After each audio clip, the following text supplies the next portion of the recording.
ഗുരുധർമ്മ പ്രചരണ സഭ പെരിങ്ങോട്ടുകര കിഴക്കുമുറി യൂണിറ്റിന്റെ ആഭിമുഖ്യത്തിൽ ചതയദിന പ്രാർത്ഥനയും സർവൈശ്വര പൂജയും നടന്നു.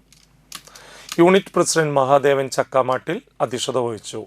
ഉഷ പുഷ്പാങ്കദൻ, ഷീല സത്യദേവൻ, ഷീല ബാബു, പ്രസാദ് എന്നിവരുടെ നേതൃത്വത്തിൽ പ്രാർത്ഥനകൾ നടന്നു. ബോധാനന്ദൻ കടവിൽ, രവീന്ദ്രനാഥൻ തീയാടി, സിദ്ധാർത്ഥൻ നന്ദിലത്ത്, സാംബശിവൻ കുണ്ടായിൽ, ജയകുമാർ കരിപ്പറമ്പിൽ, കൃഷ്ണൻകുട്ടി മാപ്പാറ, സുകുമാരൻ തത്തപ്പുഴ, നിധി മോഹൻ മേനോത്തുപറമ്പിൽ എന്നിവർ നേതൃത്വം നൽകി.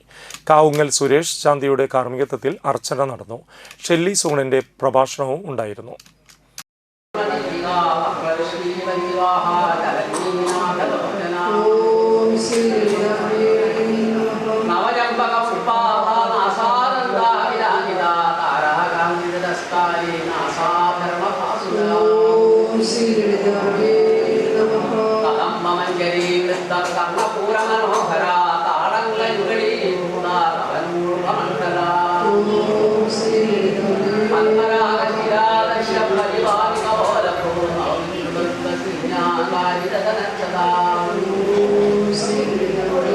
Yang mudah-mudahan tidak bangkit ke yogyakarta,